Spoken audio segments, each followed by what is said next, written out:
Here we go. 1, 2, 3, 4. Well, hello, my name is Billy Diamond, and you are listening to the Branding for Entertainers podcast. And as you know, we talk about your visual, your verbal, and your virtual brand and why it matters. And when I say we, it's usually a guest alongside of me, and they just throw a lot of gold nuggets out there because they've been in the trenches in the industry for years, and they really know what they're talking about. And this week, again, is no exception. I brought back my guest from the last episode, and that is Tim Mannix. Tim, in the last episode, shared about how he faced his fears in the entertainment industry and some of his struggles along the way on a personal level and how he got through them. If you haven't heard that, please go back and listen to that. But if not, hey, you're here for this week's episode, and Tim has some really great stuff to talk about this week. And I hope you really enjoy my special guest once again, Tim Mannix. Tim, thank you once again for coming back to the podcast. Mm-hmm. You are welcome. Well, it's great to have you back for sure. Let's do this. How about we just pick up with some questions that we didn't really get to address last time? You can start a whole brand new thing with a brand new question if you want. I'm ready to go. Let's do this. Let's just jump right back in as if we never even stopped our conversation. That's fine. Who's your favorite type of audience to work with or perform for? And by that, I mean like prior to COVID-19. Oh, yeah, of course. Wow. You know what? I have to say, after all these years, because you kind of figure out what size audience is the best for you. And mine is kind of a medium-sized audience. I've discovered that the parlor, I work a lot in the parlor at the Magic Castle. It seats about 65 people. 65, 75, 85 is a nice round number of people where you've got a sizable crowd, but it's still small enough and intimate enough that there's things you can do that you can't do on stage. You can do a lot of things in the middle, and yet you could still see people's faces in all the way to the end of the theater. So if you're somebody who really likes to connect, and I am, you can see them. You can get their instant reaction to what you're doing. Very nice, because the man behind this curtain, who needs no introduction, but we'll get one anyway, is a brilliant performer. He's a full-time family entertainer. We love him here at the Magic Castle. We keep bringing him back. Ladies and gentlemen, the one, the only, Tim Mannix! That's neat, though. Not only does it feel intimate, but your audience feels a little closer to you, too, right? Absolutely. Some people say it's okay to share, or you maybe should reveal something about yourself, kind of allowing your audience to get to know you. But I think you can also do that stylistically, so that the way that you behave, your demeanor, your way of being, all sort of communicates the type of human being that you are. And they can get a real sense of you, and should pretty quickly in the first few moments of your show, That is branding, sir.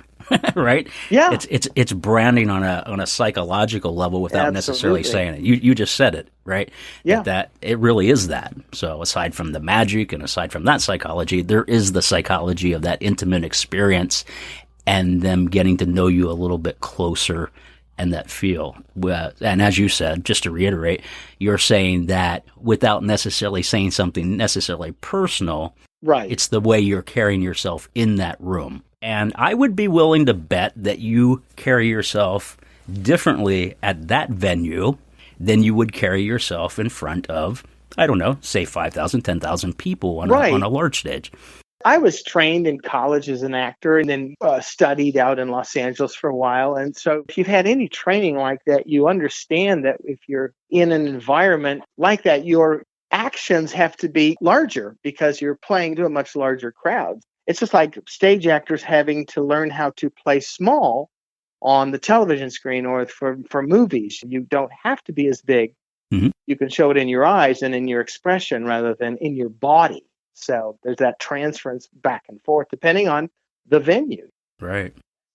That's great stuff. You covered a lot, even just about branding in that little short of time. That it's not just about the whole idea behind the podcast is talking about your visual, verbal, and virtual brand. You kind of hit on that visual part Yeah. And a lot of times it's even without saying anything at all. Right. Well, and the other thing I think that you really have to come to know as a performer is what is your market? I mean, it's one thing to go for a market, but you might not fit in that market. Well, sure. And you talked about that as far as like audience size and your most ideal audience size, but your market is certainly different than that. Sure. Corporate magicians are very different than daycare magicians, obviously. There's an age thing. But even stylistically, material-wise, personality-wise, you can be a corporate magician and not be a trade show magician.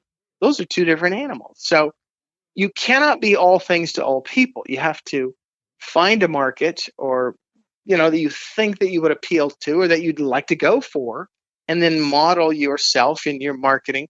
You got to have a picture of yourself in a suit if you're going to market to the trade show folks or the corporate. They don't want, Yum Yum the clown or something. I mean, they might, but you know what I mean? So it's learning about that and developing yourself and your act and your marketing to those markets. Because I don't want to be in every single market. It's overwhelming. It's too much. Sure. But there are entertainers out there.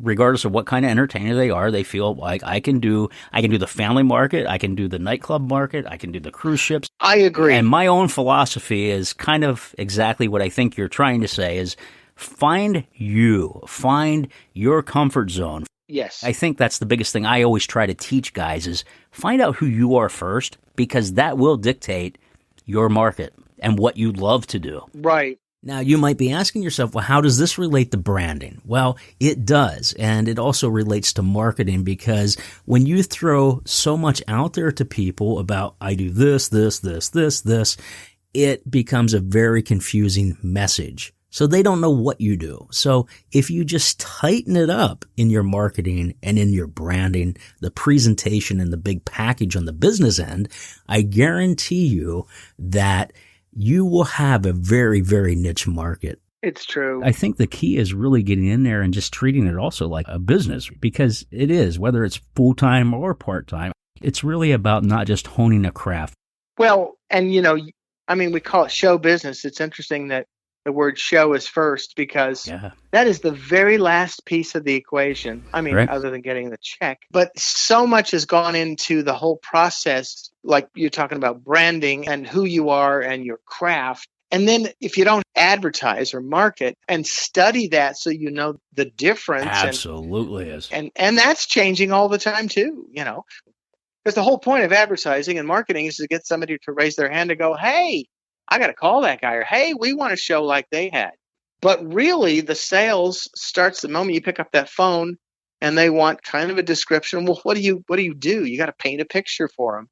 Because as bright as some people can be, they just can't get it. They can't understand what you bring. And so you need to tell them and follow up. And then once you have a customer, remarket to the same customer so that you can go back next year or 2 years or 3 years or whatever from now. And it's all business. It's all business. The show is the very last part, So it's not always about being the best singer, the best magician, the best whatever.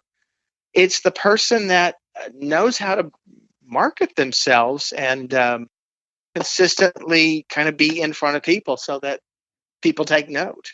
The best people are not the hardest working people or not the busiest people. It's the people that really know how to market and be a business person. And that's a little scary to artists, because artists tend to want to do the show and not the business. Right. And when you say marketing, it's not just about schlepping your name and about how great you are. I mean, marketing, also positioning is here, what is in it for them?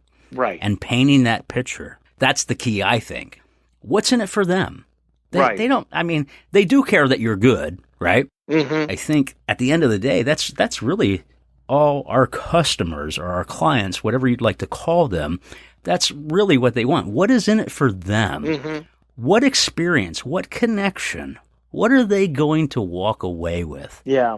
And speaking of walking away with, have you ever done a show where maybe you had to put yourself aside and think, yeah, really, what is in it for them?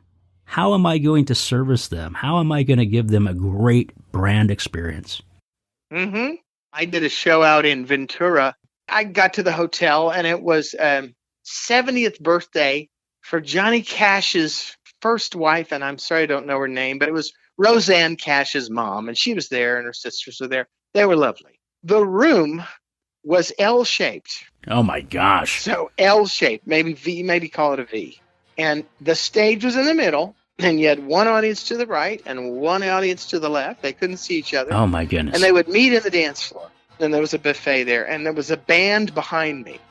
And I was like, oh, my gosh. I did the show. They loved the show.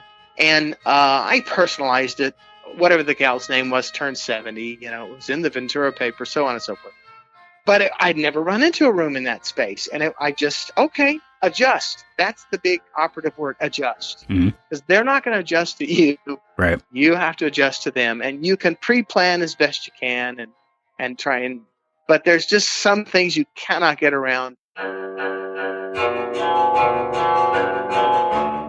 And, you know, for magic, that can be a real challenge. But I think that's something regardless of what kind of entertainer you are. In a real world scenario, we have our writers and we say we need this and this and this. But the bottom line is when you get there, a lot of times it is vastly different. I mean, unless it's a venue you've been to before that you know, you definitely have to be flexible. Flexibility. Yeah. And you know what? I think flexibility goes a long way too. Big time. Because you could be a diva, right? Oh, yeah. But you'll probably never be back again. So I think that's also part of our job as entertainers. Right. As much as it frustrates us, we don't let those things show. We have to push through. Right.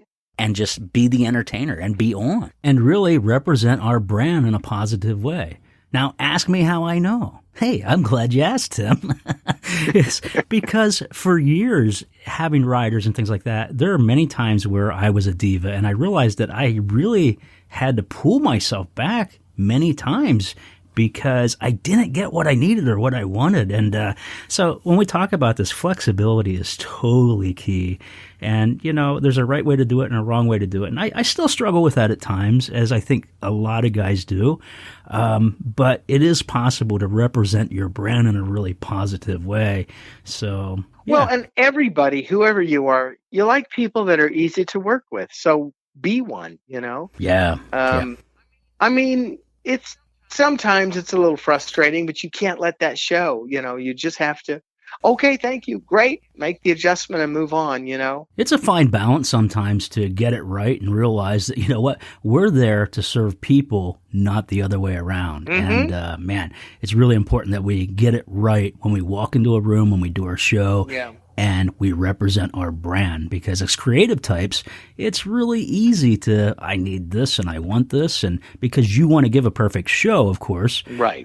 But it's so important to have that balance there for sure. Mm-hmm. Okay, well, let's do this. I want to ask you a question, and it'll be great because the listeners will be able to observe this from the outside in. And once you understand the effectiveness of this, you'll be able to take and do the same thing and envelope some of this into your brand as well. Can you give me 5 words or 5 adjectives that you feel describe your brand as Tim Mannix, the performer? Well, funny has to be number one. And unexpected is another. I use some improv skills in my show. I think the best working guys have some sense of improv skills. That's good. Because, you know, if there's a big train blasting a horn, I mean, right in the middle of the show, you got to address it. You know, it's the elephant in the room. I was going to say, the elephant in the room, just whatever it is, right? Yeah, so use it, you know, whatever you say. Yeah. The other thing I would say is heart. I had a theater director tell me, he says, your magic show has more heart in it than any I've seen. What did that mean? I think what he meant by that is he can tell that I love what I'm doing. I really love what I'm doing when I'm up there. I'm in the zone. So even after all these years of being a performer, it's not this canned no blah. It's different. I have to change. I mean, I have some standards I do.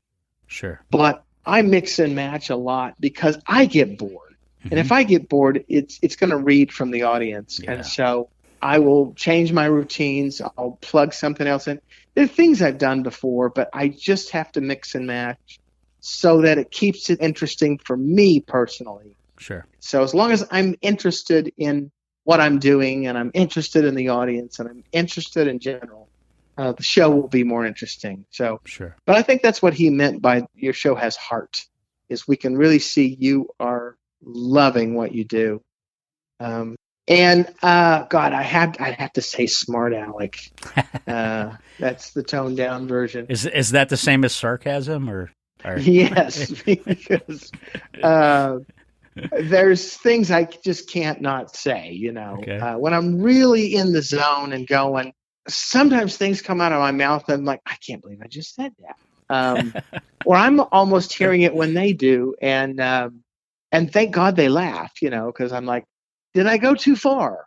And in my early performing days, I learned you can go too far. You can push it way too far. And then it's hard to get that audience back if you're not careful. So you can walk up to the line, you can live there for a little bit, but don't cross it. Is there anything that you found that works that you're like, hey, I can take it to here, but I don't know how far I can go? I read people really well. One of the things I discovered is doing this magic thing is I seem to read personality types really well. So I can make some commentary on them. And everybody's like, do you know her? It's like, no, I just look at her and I see that. So, but you have to keep things generic. You don't want to hurt somebody's feelings. You got to know kids want to have fun, and just people in general want to have fun. And it's never about insulting or hurting their feelings. It's us. We are having a good time. And if they get the laugh, hey, they're paying me to make sure the audience is laughing. It's either coming from me or I've gotten great material from audiences, oh my God, I got to use that. That's fantastic. So they'll give you some great lines if you let them. And it's just through trial and error. You can't know you've gone too far unless you're out there doing it, But as long as you keep it in the we arena and that we are having fun and we're all on this journey for the next 45 minutes to an hour, you'll be fine. So what do we got? One more adjective. One more adjective. I would be. I'm going to say. I'm going to say free.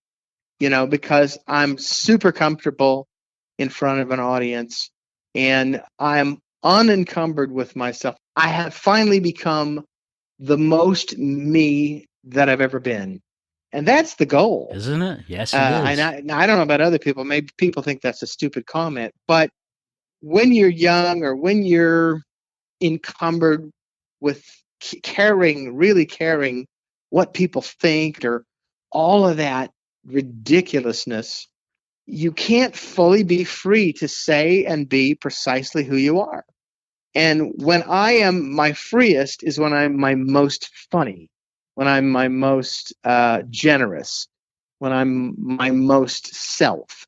It's super important. I'm not a stuffed shirt. I'm not uncomfortable. I can be reserved when I want to be, when it's appropriate. But generally speaking, I'm exactly who I am on stage. Sure. There's just a larger version of me, out here. I'm the same person.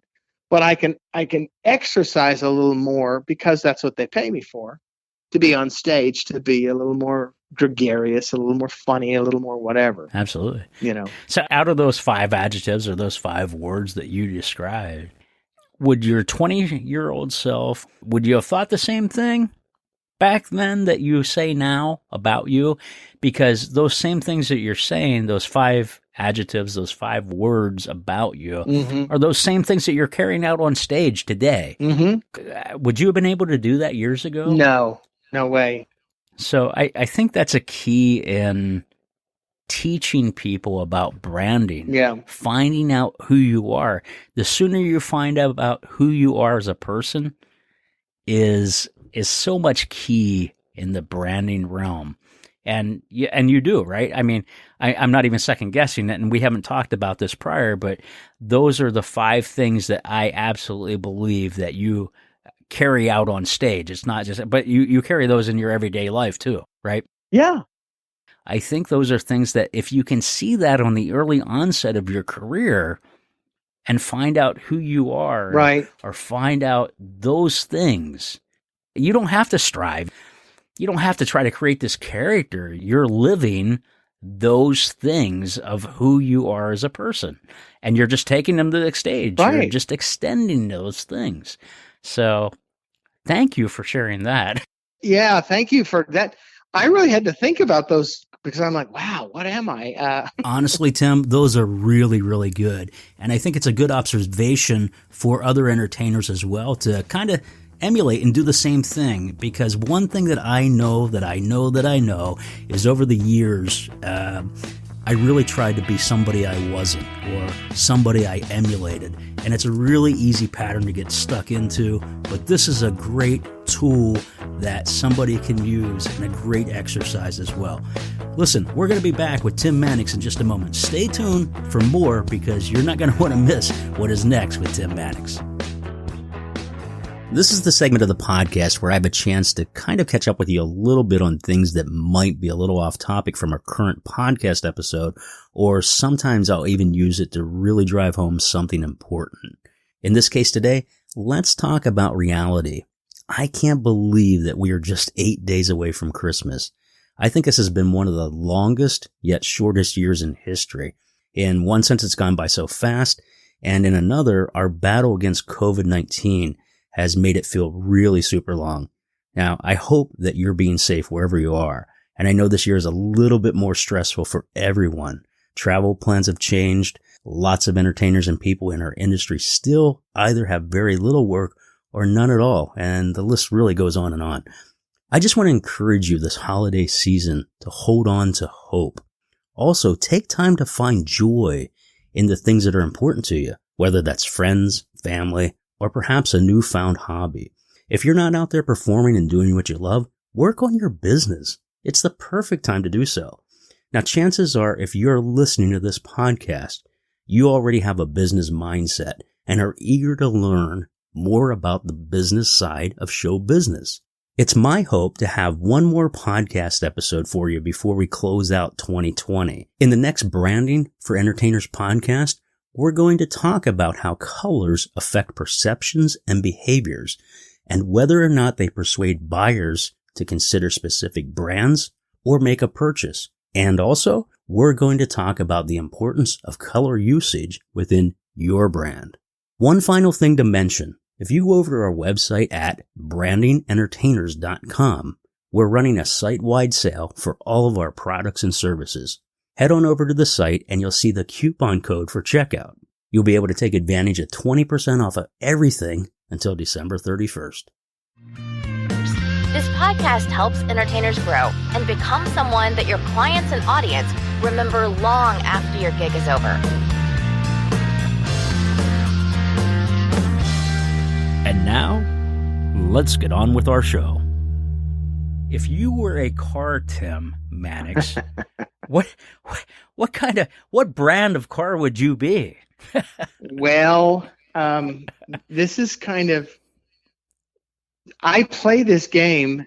This is a wonderful game that I play with friends. And so somebody already answered this question. So I kind of get to cheat. Oh, you're already a step ahead. You're a cheater on this.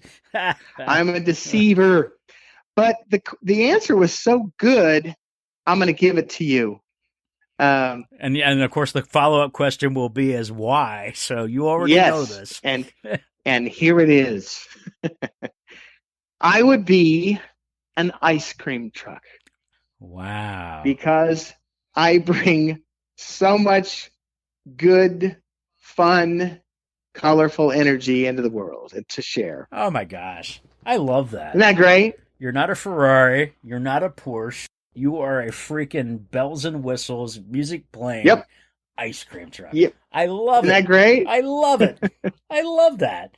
Did you have to think about that for a long time? Now, here again, this isn't fair because you've been... Well, I got to tell you. So here's the game that I play with people. This is... we do this same thing, and I've done it at birthday parties. And here's the killer thing. This is an actor exercise. You learn your essence. And it doesn't matter whether people know you 10 minutes or 10 years, you will find that they answer very similarly because your essence reads whether you know it or not. And so everybody gets a piece of paper and they write Tim on it. They get another piece of paper and they write Billy and Susie. And we go around and we ask those same questions. And you say, if you were an animal, what kind of animal would they be? And they write Jaguar and then a simple reason. I know you don't know these people. Just look at them and give us an answer.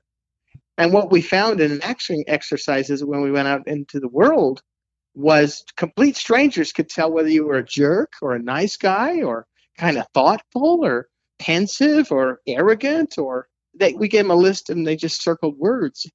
And we compared the results tabulated from friends that knew us versus results from complete strangers that never laid eyes on us, and they were virtually the same. Wow. It was a wonderful exercise. And so we turned that into a party game, and we do the car. If they were a car, what would they be and why? And an animal and a color, and we do about 5 of them.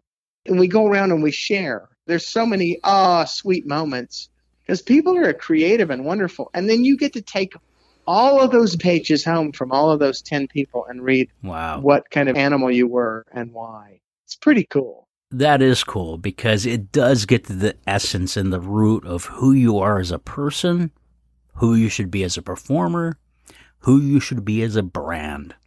Really? It does answer those. I mean, when you said, I'm an ice cream truck. I mean, who doesn't want to follow the ice cream truck, right? That's exactly right. Who doesn't want to have the good time, have the fun? Right. I'm gathering my change right now, Tim.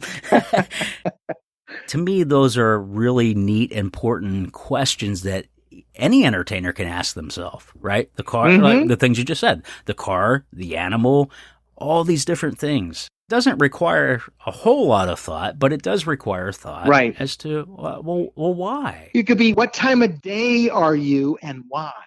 The only rule we had for this game is there are no negatives. Sure. It had to be something affirming. But it's a wonderful game. Here I thought I had something very unique to offer, to ask, to share. Yeah. But I do think those are good little arsenal tools that people can ask themselves. And absolutely. If you can answer the why to that. Right. You have to have a why.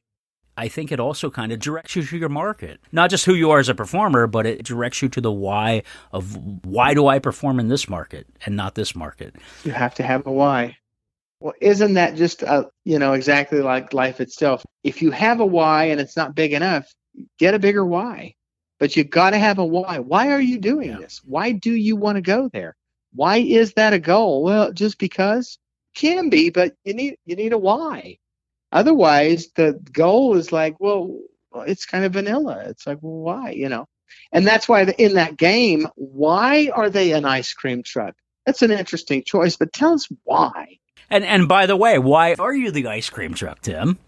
Is it because of the fun? Is it because of the vibrant colors? What is that? How does that work for you? How does that work into even your brand as an entertainer? Well, and because I'm a sensation. Okay. Whether you like it or not, you may not like the flavor, but I'm still an ice cream truck, That's great, man. That's great. Yeah. I didn't expect that. I thought I hear most guys that I talk to when I ask that question, well, I'm a Porsche. I'm luxury. I'm this or I'm right. And that's okay too. There's nothing wrong with that. It is. I never expected you to say I'm an ice cream truck. Now, and didn't I use the term unexpected as one of my essences? Yes, you did. Mm-hmm. Isn't that amazing how all that lines up and comes together? These are little things, folks, that you can use to find who you are as a performer. And here again, when you find you and you know who you are as a person, you also know who you are as a performer. Tim, thank you so much for being on the podcast. We really appreciate your time and all that you shared with us, and I wish you the greatest success. So thank you so much. Thanks, Billy. And thanks, everybody, for listening. Now, as a little extra bonus to this episode, we put together some free downloadable worksheets for you. You'll be able to find them in the show notes section of the podcast. Within them, you're going to find the things that Tim and I talked about, which of course includes those 5 adjectives or describer words. And it's also going to include the friends and strangers printout to see if you're an ice cream truck like Tim, or maybe the color red, or even perceived as a lion instead of the monkey that you think you are, okay? So we put this together for you as a simple exercise, and through it, you're going to be able to walk away with a little bit more clarity for yourself and your brand. So please feel free to go download those at the conclusion of this episode. And also, as a little extra reminder, if you find this podcast to be helpful, and I hope it is, we'd really appreciate it if you'd rate it and also share it. You can help us by getting the word out so that we can share the business side of show business with others in the industry. So until next time, I'm Billy Diamond, and I want to thank you for listening.